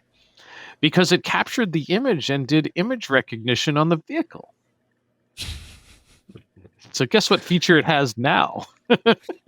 Nice. And my kid, our youngest was absolutely fascinated with it because they came up to the shop and was watching it, and it would capture an image of movement of a car going by at like rush hour. And Dad, it didn't pick it up. Oh, never mind. Oh, Dad, another car is coming. Oh, it got it. Yeah. You do know that releasing Skynet is frowned upon, right? Yeah. I do. I mean, that's freaking cool, Larry. What can I say? Like, yeah, a work truck drove by. Oh, it was a Ford F-150 hauling a small utility trailer. I mean, we've been doing image to text for a while now. If you went to Hugging Face, that was one of the tasks. Was image to text. So it was basically describe the image. Yeah. And so it's nothing new, but when you put it in play, it is very weird. Yeah. I was also shocked how accurate it was. Oh, it's good. Yeah, it did require me to add some additional API keying, because there was an expense to it, which I thought was weird. Like, it did it when it was testing and it was free, right? You ran up against the free tier limits. No. I have more than a free tier limit, but no, it took the picture and did the detection and didn't think anything of it. It was like, okay, yeah, no big deal. I'll just do the detection for this one. But I'm like, hey, now let's add this a feature. I'm like, oh, well, now you're going to need to use this other API to do this. Like, oh, okay. Like, how expensive is this going to be? And their answer was 8 cents per image. I mean, it's not terrible. No. As long as it's not a video. How many images are you processing? Exactly. It started processing a little bit. And I said, okay, well, now you need to pull this back. It needs to be only when motion is detected. And there is a vehicle to do the detection. So I'm building my local machine with image processing in mind, because like that does add up, and that actually factors into my ROI for like the couple of grand that I'm probably going to end up spending on these GPUs. Is the ability to generate video, albeit slowly compared to some of the services I've got. But doing image recognition is going to be a big part of it. I do a large quantity of tasks that involve like looking at images of things, and I want to have that done automatically for me and like analyzed. And there needs to be some deterministic way of identifying what those are. But I don't want to give all my GPU money to Claude as much fun as that is. Yeah. No. Yeah. So, man, what else we got? I had a quickie. I was surprised by your story number 3, Larry. Bugtrack is back. Yeah, I thought that was dead, gone, and nobody knew what Bugtrack was. Bugtrack was the original, as far as I know, mailing list. That's how old this is. Does anybody here remember? Yeah, I remember. It was the original. I was on that mailing list. Well, you want to be back on it again, that's fine. As a matter of fact, Lee, if you want to, you can be a reviewer. I am one of the reviewers for Bugtrack now. They're still spinning it up, and they're still getting us all set up with creds. But there are some really lovely people doing Bugtrack, because honestly, the problem is, look, I don't know, 5 years ago, what was it? Everybody was on InfoSec Twitter, right? We had effectively a mailing list of a few hundred people on InfoSec Twitter, and you'd hear everything you needed to hear from the people there. Now we're scattered to hell and gone between Mastodon, Blue Sky, X, Facebook, Instagram, OnlyFans. I don't know. And I mean, Paul's on there. Let's be clear. So, And I hear Lee has a really thriving account on there as well. His is on only feet though. Okay. Don't judge. Don't judge. No, I'm not king shaming. I thought he'd be with the culinary people over at OnlyPans, but what do I know? Anyway, it's the South American culinary people. It's only flans. Oh, dude, now I need to register that. Oh, that's so bad. I love flan. I'm a flan. I love flan. Oh, good flan is amazing. Creme caramel. Oh, delicious. But I'm glad you came up with a good plan of attack here. This is why we're friends, Lee. Yes, that was wonderful. Yes, I just expected Josh to beat me to it. He's got more real time dad joke training than I do, or even Larry. Sometimes my kids are dad screaming training. Let's be honest. I love them dearly. They are my life, but they just like, you turn off the TV and they're just like, the world is ending. I mean, that's how good music gets made. That's where it starts. Yes. You know, just think how young they'll keep you. And you don't have to worry about tearing your hair out. So BugTrack is the place that the original full disclosure versus responsible disclosure, I don't have it out, that the original full disclosure versus responsible disclosure debate fuck you, was done. And we're back to it. And I'm really excited about this because cool. It may be an old form of communication, but a mailing list specifically designed for just tracking of bugs and reporting of bugs. At this point, it's probably not a bad idea. And there's searchable threaded forums like these at this point. Sounds good to me. Send me a digest. I'll review stuff. Like, let's keep moving. Yep. Will you actually review it though, or are you going to have your AI do it? I'm going to review stuff. I'll be honest. I have not been a developer in so long that I'm going to have my AI help me with some of it. That's for damn sure. Yeah. But depending on what the bug is, that can be very useful, especially considering most of the bugs that are going to come in are probably written by AIs in the first place. 53% of which can't be patched by AI accurately. Or however you want to work that ratio. That number actually, that's been the source of quite a bit of debate among like some folks that I like to debate with. And just the fact that you have so much more opportunity to do things wrong as well as right with AI. And every time somebody says, "Oh, I had my AI audit the code that AI has written," there's something in the back of my mind that goes, "That's nice, but how much can we actually trust the result?" And that's gonna, because who watches the watchers in this case? The AI watchers. It's a good bloody question, my friend. Too lazy didn't validate. So, where to next here? I mean, we're having a lot of fun here. I mean, we don't have Paul's 47.5 stories either. We didn't we didn't start talking about AI until like 45 minutes in. I want to congratulate us. Yeah. Well, 25 of that was talking about Defcon though. So that's true. We still made it 20 minutes. Yeah. I think I'm the one who broached and that's the topic. The other thing about Defcon and Black Cat. Every single friggin' vendor there, I don't know if I said this, was AI, Agentic AI SOC, Agentic SOC, AI SOC. Like every single friggin' vendor there. You need to be. You need to be though. Otherwise you will get down selected so fast. It's so popular right now. It was so nice to Hello, go. Would you like to read my book on AI? Lock-picking system. I have a book for you. It's about AI. I have a book on AI. It was written by Darwin. It will change your life. Ooh. So Darwin Salazar, actually, he gave me this book. I should have asked him to autograph it. But he handed this to me, and I still have to go through it. Darwin Salazar, if you're listening, we all need autographed copies of your book. Okay. Yes, indeed. A security field guide to AI tooling visibility, the logs, blind spots, and security use cases across today's most popular AI tools, from Monad Press. Nice. And I promised him a copy. I still have it. So Darwin, if you're watching or listening, I owe you this, which is the Incident Master Guide for a game that was created by Bruce Potter. That my company and myself have continued to update and keep alive, and we have revitalized it to the point where it's a incident response tabletop game that you can play from the blue team perspective, or now new feature, the red team perspective too. soon to be followed up with a video game, which I'm excited about. Oh, that's Is so finding cool, the 20-sided die an exercise for the user?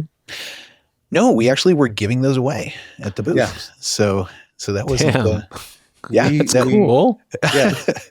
We at Finance State built a card game, son. We thought we were hot. You've got so much more, man. Congrats. I mean, Bruce Potter put this together in 2018 with his son Bobby. They actually spoke at Defcon as well on this topic of making IR tabletops more fun. So props to Bruce and Bobby, because this wouldn't exist without them. And it's Creative Commons as well, so you can take it, build whatever it is you want out of it. Anyway, it's just that was the other book that was relevant to me at the time. But the No Stars Press had a huge presence at Defcon. I bought 3 last books. year. Bill Pollock was going crazy selling books. There was a line to buy books, and he had great book. Bill always has great books.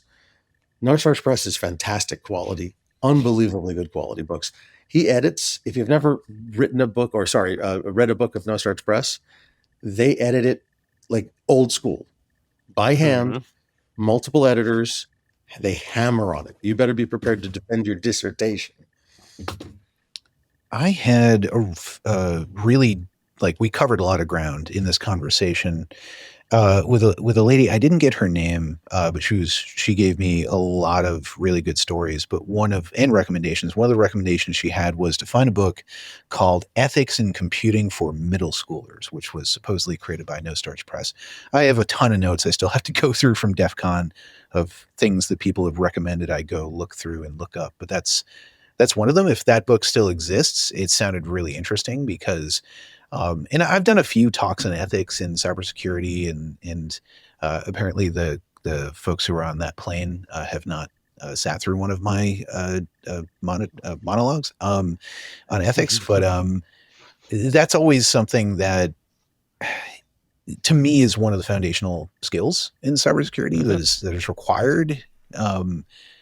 There are other industries that have, I don't know, as much of an impact, if not more, on human life, but similar in some ways, that they take oaths, for that matter, to do no harm. And that's always in the back of my mind when I'm creating something with cybersecurity involved, is how do you do that the right way, the ethical way? How do you do it without hurting anybody? If by creating this, somebody else takes it and hurts somebody else, is that okay? Probably not. What's the math on that? But it sounded like an interesting book. Yeah. Well, I have copies of Think Like a Programmer for my kids, and there's a lot of he's got a huge kids section. Yes. And some of them are really good. Have you ever seen the manga technical manuals he has? Oh, yes. They're amazing. Oh, yes. Oh, yes. They're good, too. I've got a copy of M is for malware, R is for red team. Oh, I hate you. I had to read those to a 2-year-old. She got addicted to it, but we had to explain what those concepts were. You try to explain malware and NOP-SLED and, to a 2-year-old who has never yet touched a computer or, worked on a computer because they're still learning to read. I didn't try to explain those. I just kind of breezed right through it and just kind of focused on the letters for the most part, in the fact that it's an entertaining story. But I try to make it as exciting as possible. N is for NOP-SLED, and then move on to the next letter, so they don't have time to contemplate what a NOP-SLED is. Written by Curtis Brazel. Interesting. Yeah, and he's written like a half a dozen of those things. I don't even know. We had 2 of them. We had one, R is for red team, M is for malware, and we had there were 2 volumes of it, something like that we had. S is for spear phishing. I still there's a series of tactical manuals that I wrote the first one. It was when AI first came out, so I had AI write it, but still, I came up with the idea. But it was I wanted to write a series of children's books that were based on highly technical topics that were the kind of thing that would put anybody to sleep. So the first one was called Bedtime for Bitcoin. And it was basically a story about how Bitcoin worked.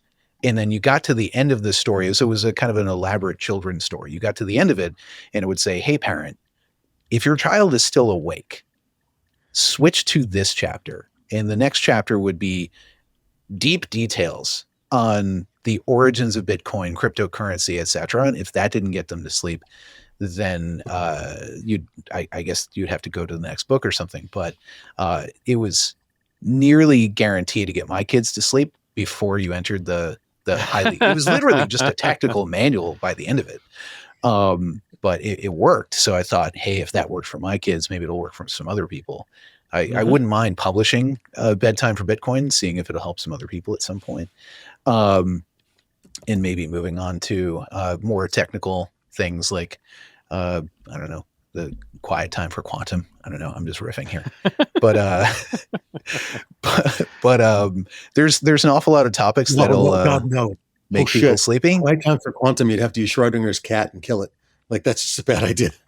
Oh, or wait, hold on. It's either an indoor or outdoor pet, and it occupies a superposition between being an indoor or outdoor cat.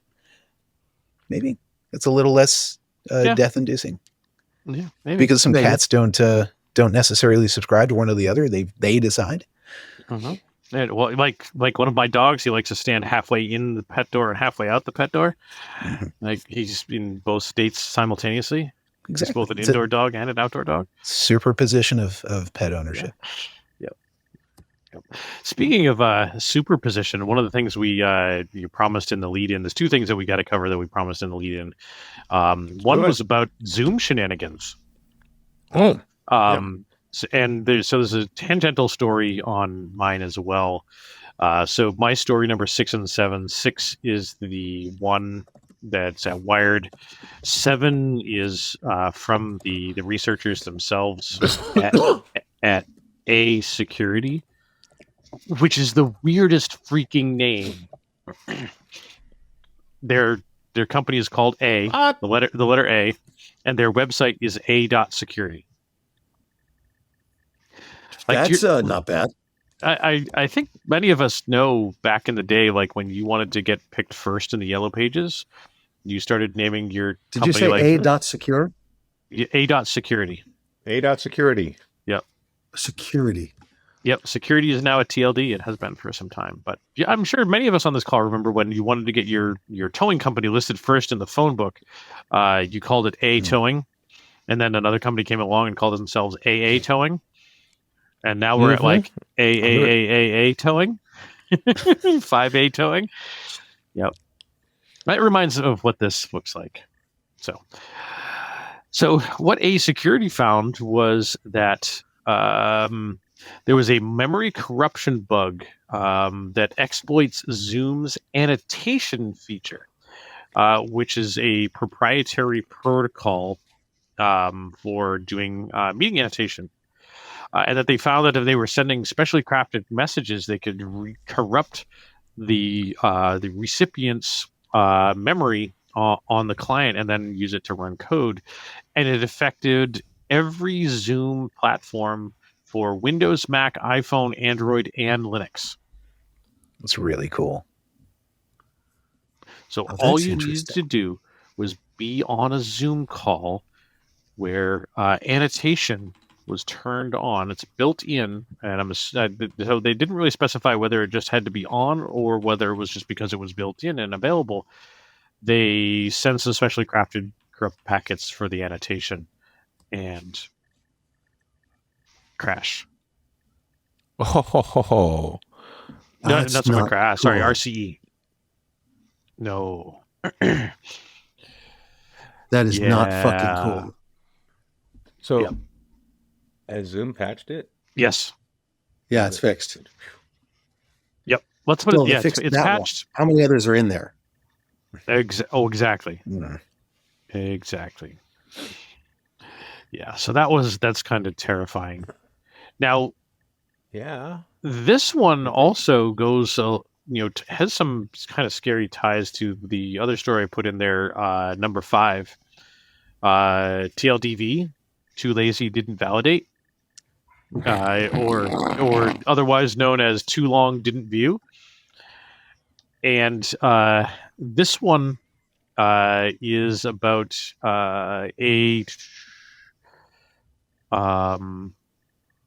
what is it?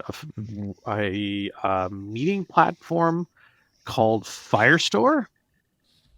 And TLDV one? Yeah. Yep, TLDV. So Firestore, and effectively, the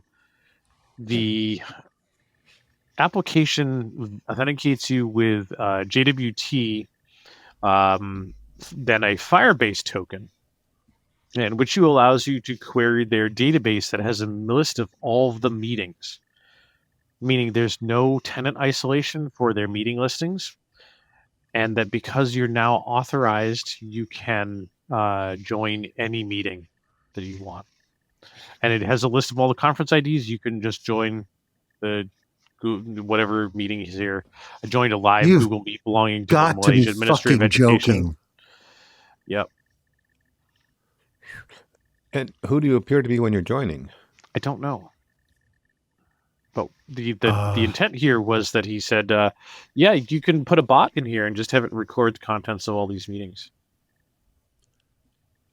I mean, how many of us have been in meetings where you see, you appear as yourself. Note takers now join the meeting. You don't appear as a note taker. You appear as yourself. He left. I know, even worse. He left unredacted the name Fred. So you just pick a generic name and it lets you in. Yeah. Like, that's horrible. Yep. Is this holy shit? And it is arguably not patched. Well, no. He reported it in late January. The CTO was supposed to follow up with him multiple times. CTO never responds, and as of July, was never fixed.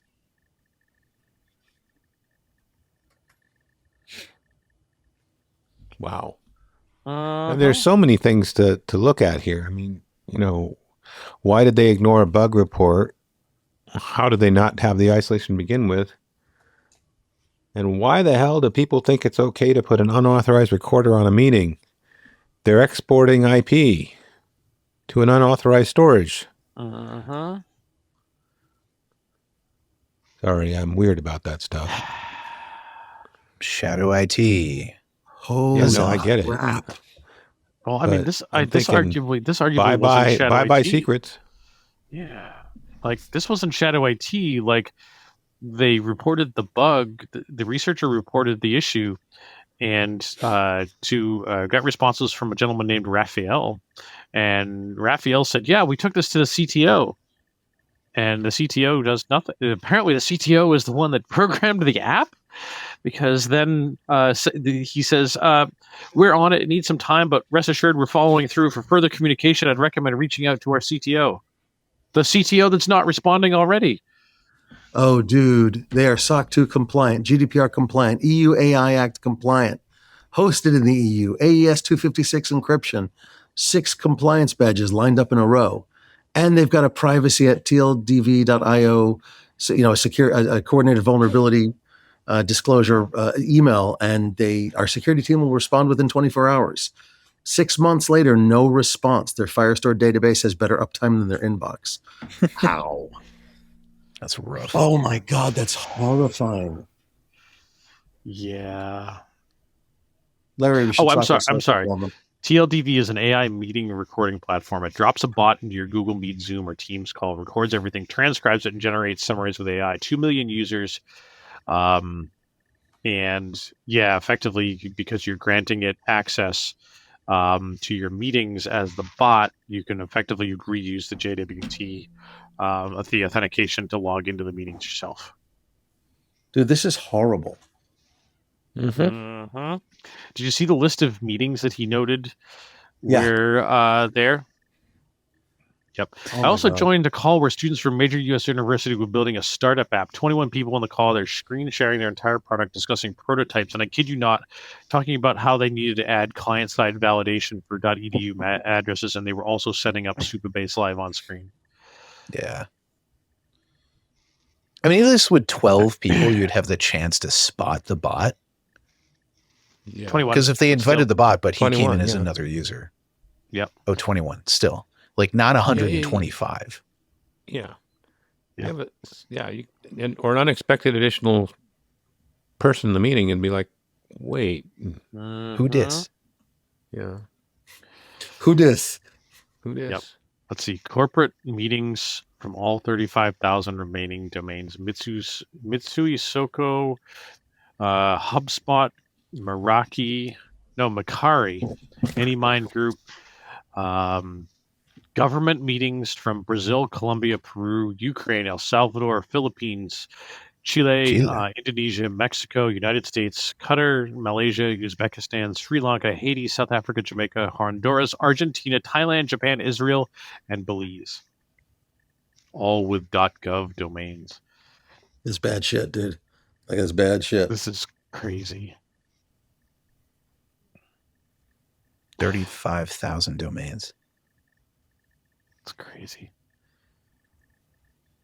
Crazy. Well, hopefully it gets fixed faster now. Unlikely. Oh, goodness. One other one that we promised here was one that I picked up from Lee that I heard chatter on while we were at Defcon. Lee story number 4. Monitoring Coast Guard says monitoring cyber attack that disrupted North Carolina's ports. Yeah. And of course, coming on the wake of all these of all the water systems attacks and all this type of stuff, was kind of interesting to me. Yeah, I just wish we'd been able to. It's somebody identified who the attacker was on this one. There's not a lot of detail coming out, at least not that I had found at the time I was pulling this together. I mean, North Carolina is a big hub for shipping in the southeast part of our country.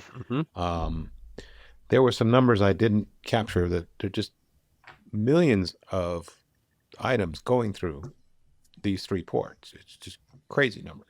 And they actually fell back to manual methods in some time. I'm thinking unloading and tracking transportainers off a big, huge tanker manually. Yikes. But hey, they went with their, they got somewhere. And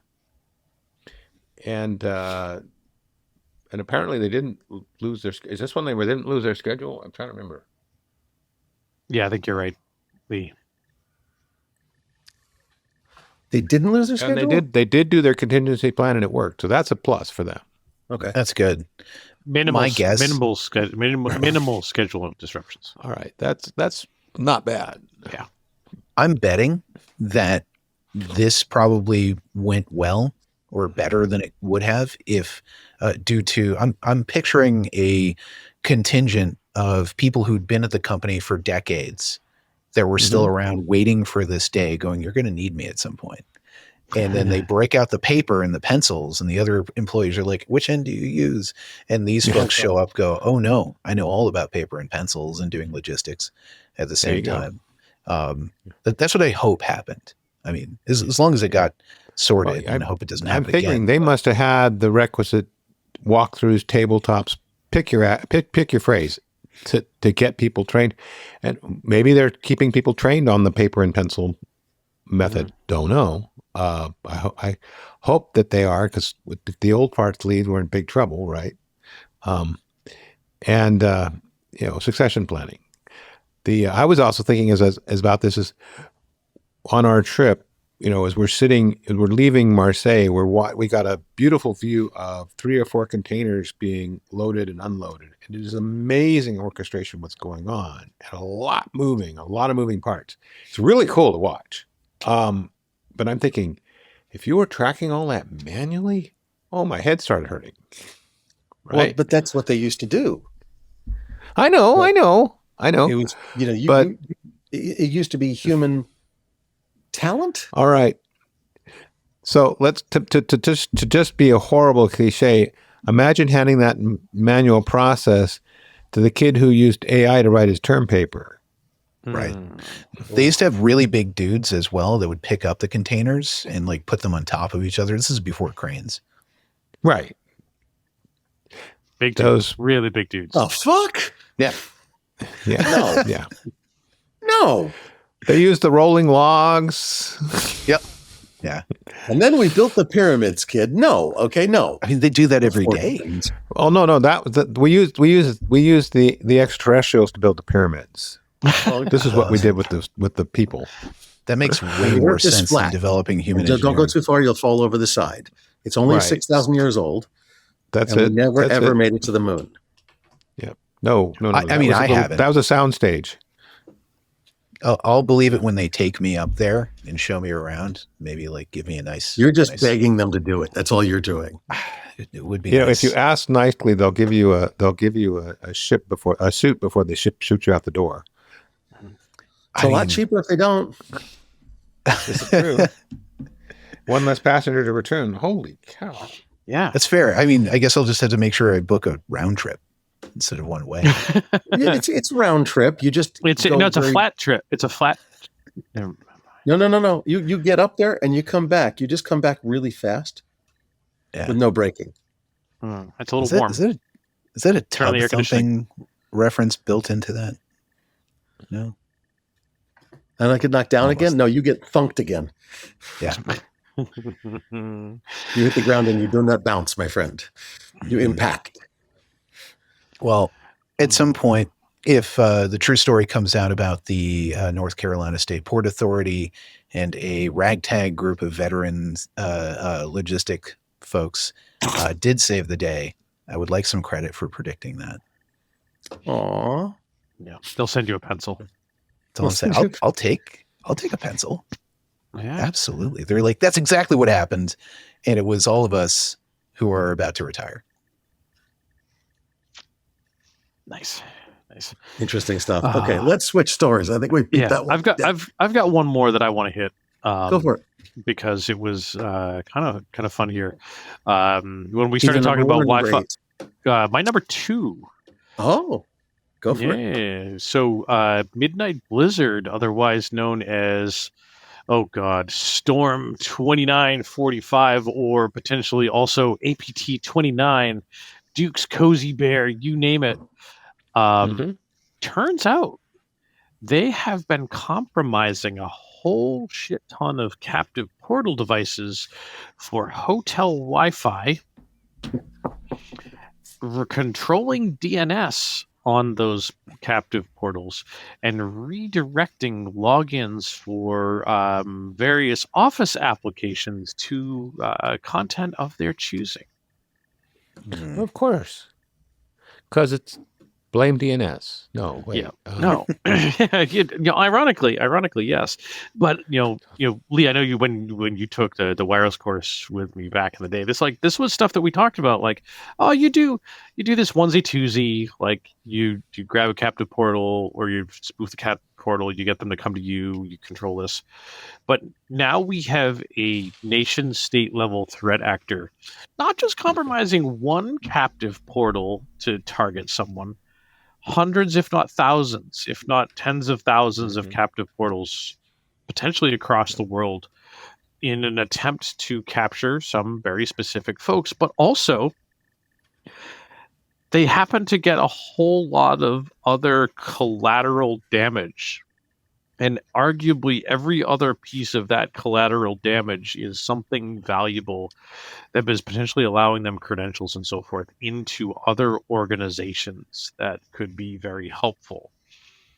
So, not just targeting government employees. Recording on this. Yeah. Yeah. The reusable credential must go the way of the dodo. I mean, oh dear God. Yeah, no joke. Yeah. They must go the way of default passwords because you don't have those anymore, right? Right. So, and by the way, I know work is being done. For example, there was an email I got the other day from Microsoft about how they were talking about for accounts, Office accounts using Microsoft Authenticator, that have got SMS or phone call as a validator, they're going to migrate them to passkeys starting September 1st, because February 1st, they're deprecating the SMS and voice validation. God. Hallelujah, brother. Remember, kids, 2FA over SMS is no good. Yes. Yeah. Well, if you went to Defcon, everybody who bought a badge got a FIDO token. Mm-hmm. Nice. Uh-huh. I like that. It's a big pocket for that token. Yeah. Well, actually, it comes the, off. The bubble comes off. Well, I know. Two screws, and then But I figured you needed proper protection for. Never mind. Seriously though, Larry always needs protection. Yeah. Yes. So we've been talking about get the hell to multi-factor for years, and we've got to modify our pitch to get the hell to phishing-resistant multi-factor, which rules out our friend's voice and SMS and other things. But the reality is right now, at least in Lee's rose-colored glasses, implementing this the pass keys or FIDO tokens or etc. The new modern phishing-resistant stuff is way easier than it was 5 years ago. Or more. Well, let's not go too far back. I don't want to go back before these, but when that stuff was first coming out, it was a bitch to get stuff to talk to it. You were doing integration. I mean, I know we've all been around long enough to know that integration involved compiling something, or at least getting APIs with inconsistent documentation to talk to each other. It's gotten way better, and that's where I go. You know what? It's time. If it were still a bitch to get this stuff working together, it'd be hard for me to stand on saying, hey, we really got to do this. But it's there. And in some cases, the button's there. You just got to click it. Yep. I know I'm preaching to the choir, but just a little. The thing is, this choir needs to get the message out. Yeah. Not just the five of us, the four of us, but the choir needs to keep singing. Yeah. So to sort of wrap this story up a little bit here, it was I think it was kind of interesting. Like one of the things that they did, when they compromised the captive portals, the hotspots, and so forth, was that the irony here is that they hijacked the connectivity pages via DNS. So like when you connect your Mac to a new Wi-Fi network, like it goes and tries to connect to the internet. Like it's like portalcheck.apple.com or something, and if it gets redirected with a 403 redirect, a 301 redirect, then it goes to the active captive portal page. What they were doing was they were hijacking that captive portal page response to say, you've got access to the internet, but you need to authenticate your Office 360, your email, and would potentially even be in the middle between legitimate login sessions, and so forth. Now the attack was kind of interesting because Lee, we mentioned how it's just credentials. Well, it wasn't all just credentials. They were finding ways to get malware. Specifically, they implanted a Go remote access Trojan. Easy for you to say. Yeah, a Go-based remote access Trojan called Cornflake. There you go. Yep. Then registers as a Windows service with the display name CloudSync, which then can do key logging, screenshots, microphone and webcam surveillance, browser credential theft, a remote shell, and then a PowerShell info stealer called Chaco shell that would harvest browser cookies, save passwords, Microsoft 365 single sign-on tokens, and Wi-Fi credentials. Oh God, is that all? I mean, did you? Where's get the Ginsu knives? Like my shoe size and my other sizes, if you know what I mean. Jesus.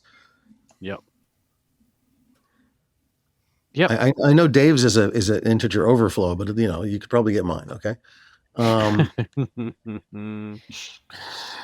Yeah, I just find it fascinating that I made some comments to media on this one, like, hey, we talked about this like attack for a really long time, but to actually see it used in mass and at scale by nation state and not as a specific target to specific government employees, but just anyone that was connecting to these, and any of the stuff that they potentially got could be impacting, like, hey, maybe they're gathering all these credentials for some of these the hospitals that got affected, or the port, or some water processing facilities, or who knows what they're going to get. And that was fascinating. I've started to understand a bit better, just like through conversations and, of course, reading articles from time to time. But the stuff I've gotten the most value out of are conversations with people who like do attribution and understand cybercrime economics for a living. And I've begun to really appreciate how much doing this sort of like gather whatever you can get type motion, and then identify, okay, like it's like you cast a wide net, and then you go, well, what kind of fish did we get?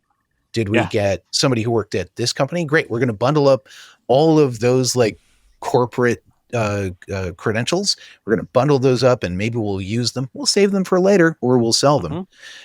Or to your point, hospitals or whatever, if it's banking info, cool. I'm going to take the hundreds of banking logins I just got and go empty those out. Because that's some quick cash.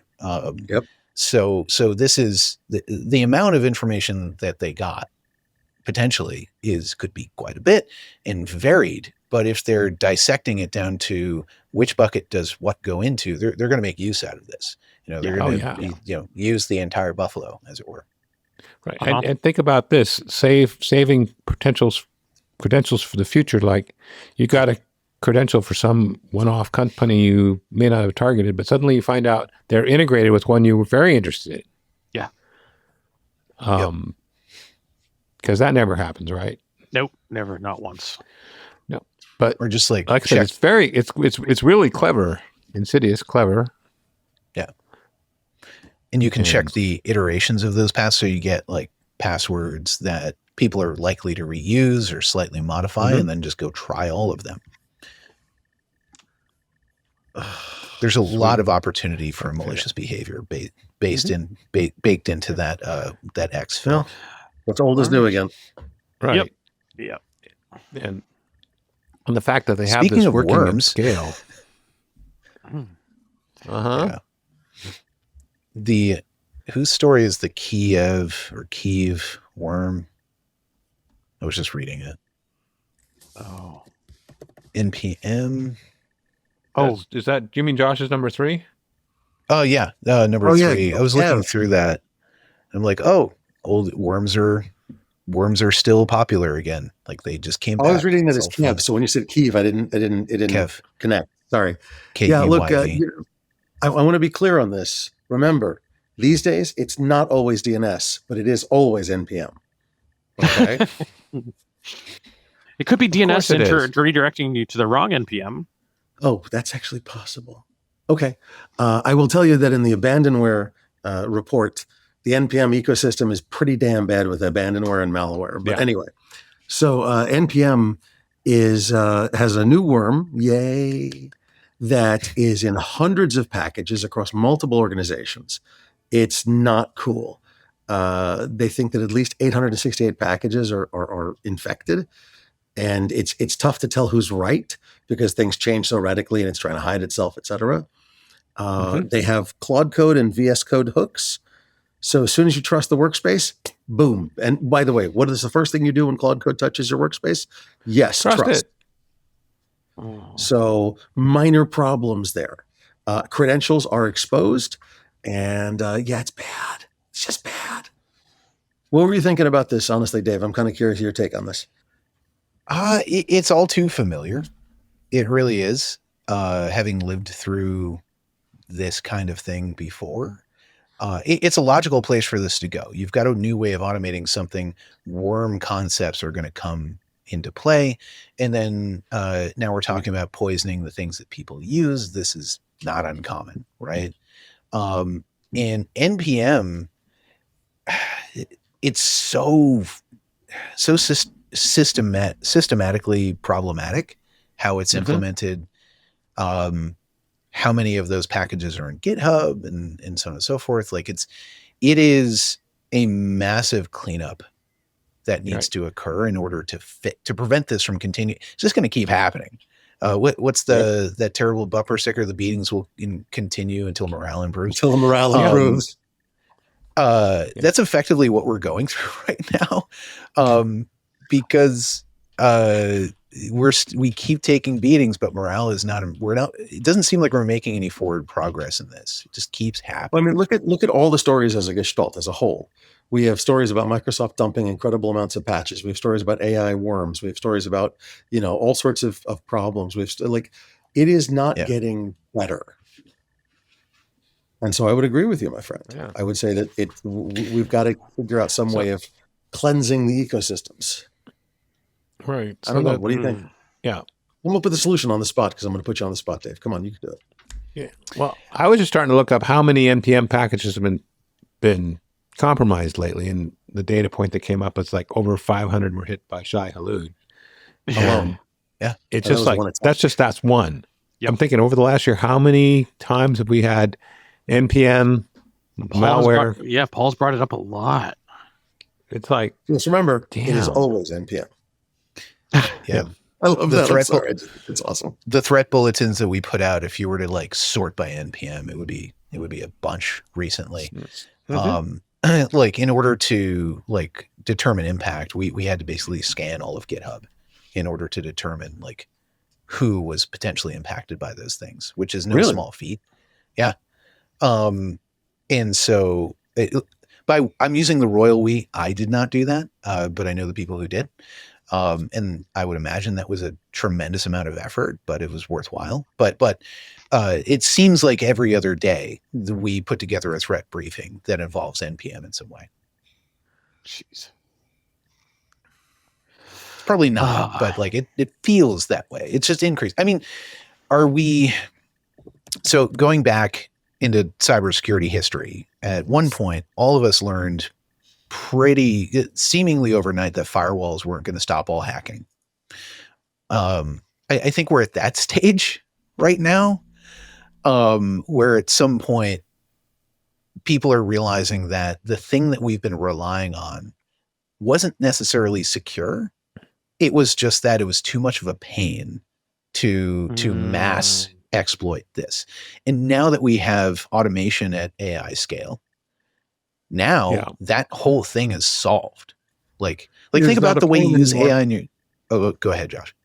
It's not a pain anymore. You're absolutely right. 100% correct. It's the bar is moved. The barrier to entry is now lower. And so to automate these things and to deliver scale of impact. Which means you need to rethink secure enough. Yeah. Because we were relying on, in some cases, like it just being too hard to or too complex. It's really not anymore. So now those fundamentals, basics. I wish Jeff were here because he could organize that. Old man yells at cloud. Okay, there we go. Get off my lawn. PCI. Get off my PCI lawn. But those basics / fundamentals are the things that are going to help us the most. Like if you want bang for your buck, figure out the minimum stuff that you're not doing and do those first. I realize the scary, bright, shiny object of the new 0 days is huge as well, but identify what's on your network. Let's start there. If you don't have that ability, please have that soon. Mm-hmm. Yeah. Then what is it supposed to be doing? Oh, you're going too far, Lee. I know. All right. I was going to go next to being able to identify anomalous behavior, but look at the time. How about that? Would you look at the time? Yeah. So with that, it's time to call it a show. Do I have anything else that we need to wrap up with here? Let me check my teleprompter because Burgundy reads what's on the teleprompter here. No. Nothing about sandwiches. Wait for next week for sandwiches. Go when Paul's back about sandwiches. Thanks everybody for watching. Stay tuned. Like and subscribe. Definitely like and subscribe. We want to get those subscriptions up. So, yeah, go subscribe. And this week, Mr. Dave Johnson, why don't you take us out? Over and out.